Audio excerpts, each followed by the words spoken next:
Thomas, and you are watching ASMR Money Mentor. We talk about everything about money. We talk about building financial independence in an ASMR format. ASMR triggers, tingles, all for your relaxation. But don't fall asleep. I want you to listen. If you want to fall asleep, watch Wednesday's episode. Yeah, where I measured you for financial success. Wait, was it Wednesday? No, Tuesday's episode. This week was all about helping you sleep, where we counted numbers on a calculator. Those were my numbers, actually, right? Yeah. You can do it with your numbers too, by the way. Because all of you are at some point in your financial journey. You should be pursuing financial independence. What is financial independence anyway?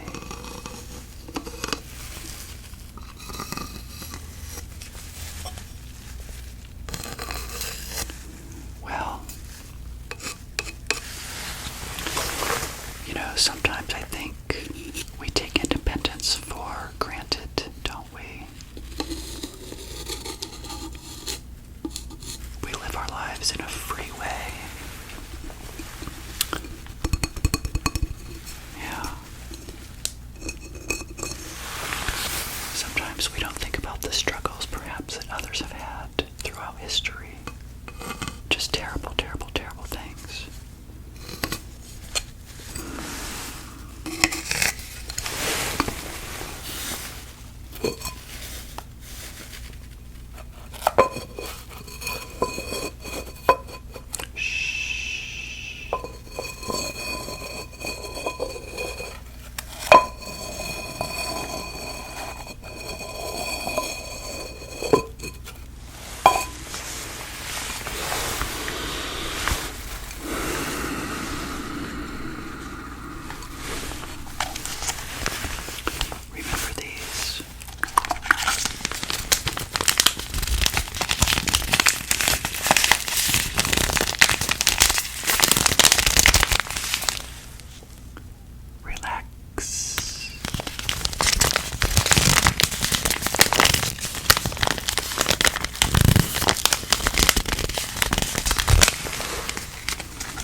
I still have my raincoat.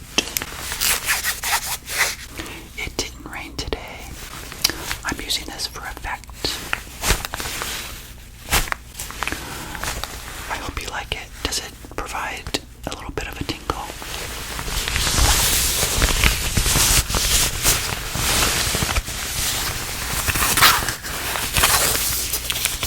It's kind of like my leather jacket. Leather jacket, leather jacket, leather jacket, leather jacket, leather jacket, leather jacket.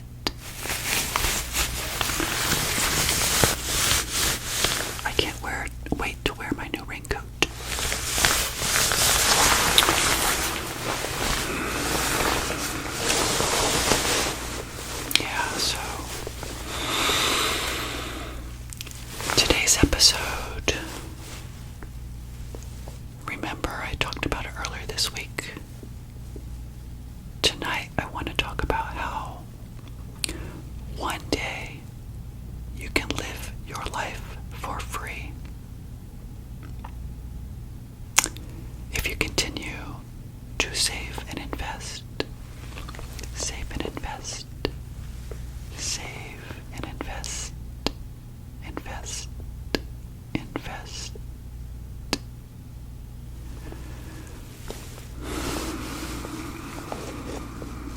You may be saying to yourself, well, Evan, there's no such thing as a free lunch.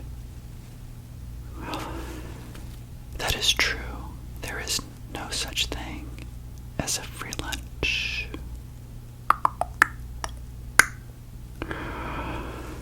I've been obsessed for many years about getting to a point where I could live my life for free. That, after all, is what financial independence really means. You are independent of having any type of income from an outside source. Now, that can come in many fashions. I think there are 3 of them that we've talked about before. Do you remember what those are? Some people build financial independence through real estate. Some build financial independence through a business that they own. Which, by the way, a lot of people think that the only way to build true independence is through a business. Well, I'm here to tell you, you do not have to build your own business to be successful with money and to be independent. I've talked about this before. I knew I was never a good entrepreneur, you know. I'm more kind of like a creative person, I guess. And if I would have built my own company, which I tried a couple times, it was not successful. So that's the second way, and many people do really well building wealth and independence through their own business. Great. But the third way is through investing into low-cost index funds, mutual funds, exchange-traded funds that ride the indices of the stock market, like the S&P 500, for example.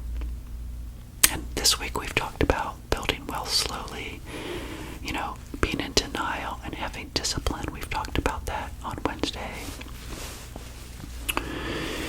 And we talked about Rome and how it was not built in one day. It took years and years and years to build the Roman Empire.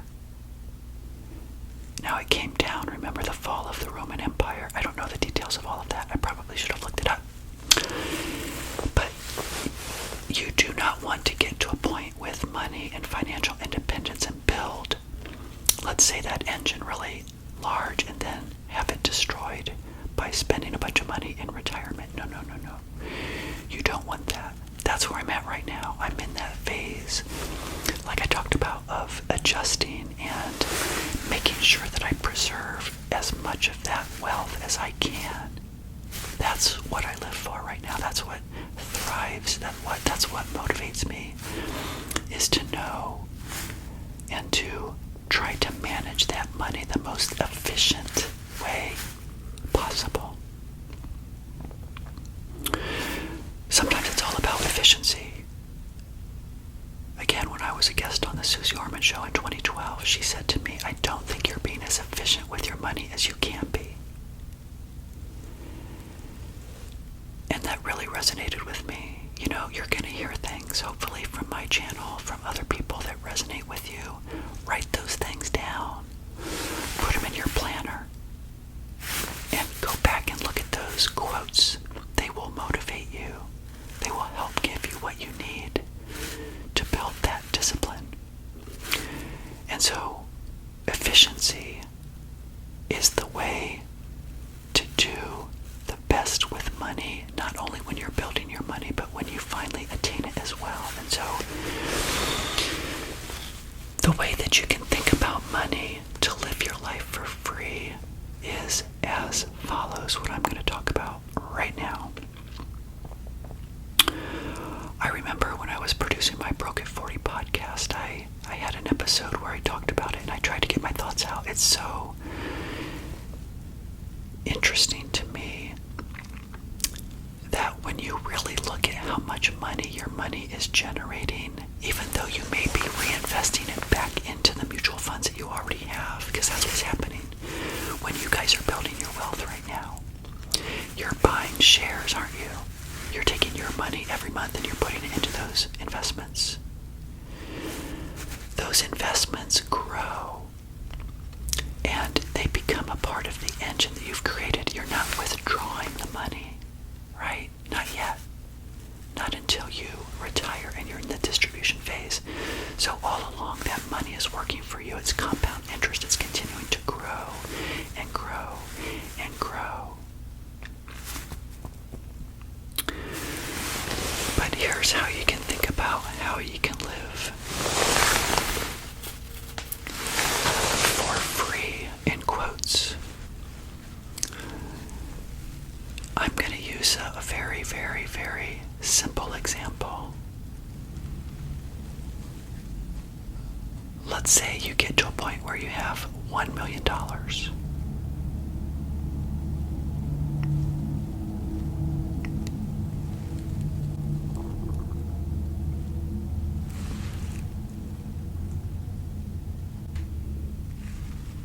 I was just listening to whatever that was.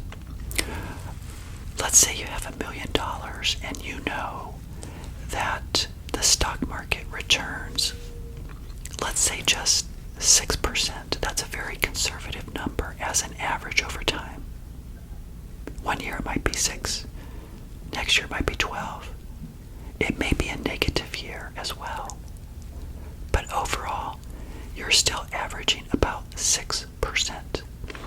What is 6% of $1 million? 60,000.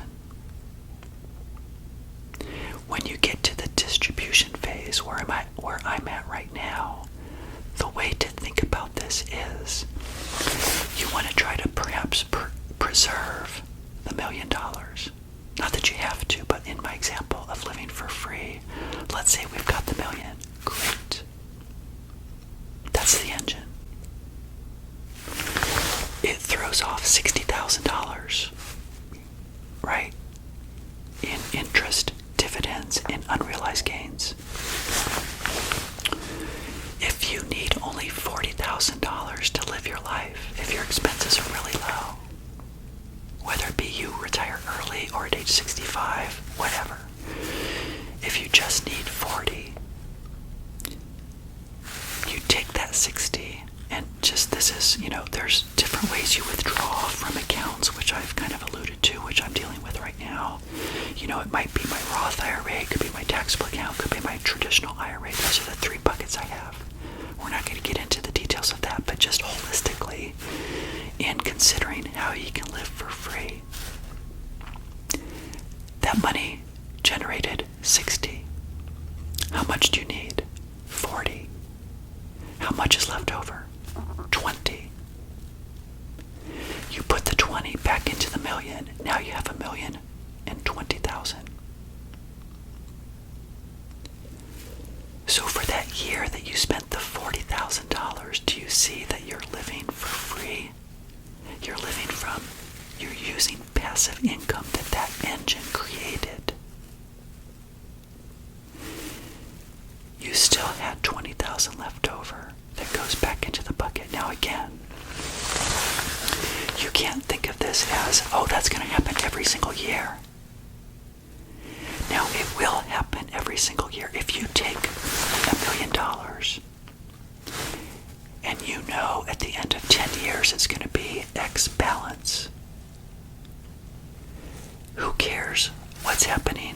Up, down, up, down, up, down, up, down, up, down. You still get to the same dollar amount over here. So during the down years, you may use other money temporarily until that money generates the money that you need, but it all nets to the same number over here. Just like when you're building wealth that we talked about this week with building a budget. That's the same thing. You've got so much money to spend and you're going to spend it. You might save some of it, which is spending it as well. But you end with the same, it nets to the same number, which is 0 in that example. But when you're taking money off of your investments, you're essentially perhaps living for free. Now, depending on your expenses and your legacy and what you want to leave to your heirs, etc., you don't have to end years, right? So that's where I'm kind of at. I'm trying to navigate as the years go forward, and you guys will get there as well, where you start thinking more critically about, I can spend more money because I've got Social Security coming in. I don't have any children, so I have no money to leave them. I don't have heirs to leave money to, per se. So that's a real fine line of navigating the engine that you created. There's a book that's a little bit controversial. It's called Die with Zero. I may read it. I kind of learned about it several years ago. I may read some of the concepts, but I'm going to keep in mind it's very controversial. So, that's where you get to. That's perhaps the why of what you're doing. You have to come up with a why. Like, why are you spending all this time building your budgets? Why are you spending all this time getting your money right during the year? Why are you building your budgets? Why are you building your fiscal budget? Why are you tracking every penny?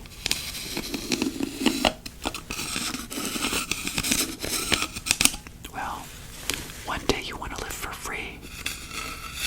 And for those of you with children, it might be that you're leaving a legacy. You want to leave them money at the end of your life. It's called estate planning. You may have money that you want to leave to them, right? So, in a sense, you are slowly building your own Rome, as it were, as we spoke of. And you don't want the downfall of the Roman Empire, right? We don't want the downfall of you. And we don't want the downfall of what you could potentially be leaving for your family. So that is the why of what you are doing to build financial independence, in my opinion. And that, my friends, is how you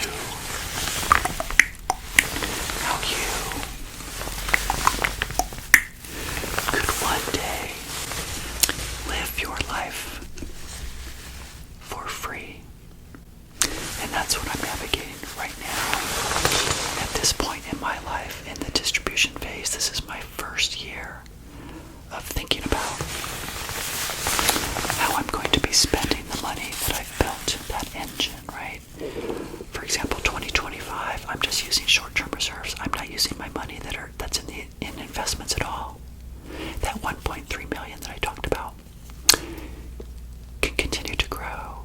Even next year, come back, because I'll be talking about later this year, I'll be figuring out, okay, how do I fund FUND 2026? I don't know.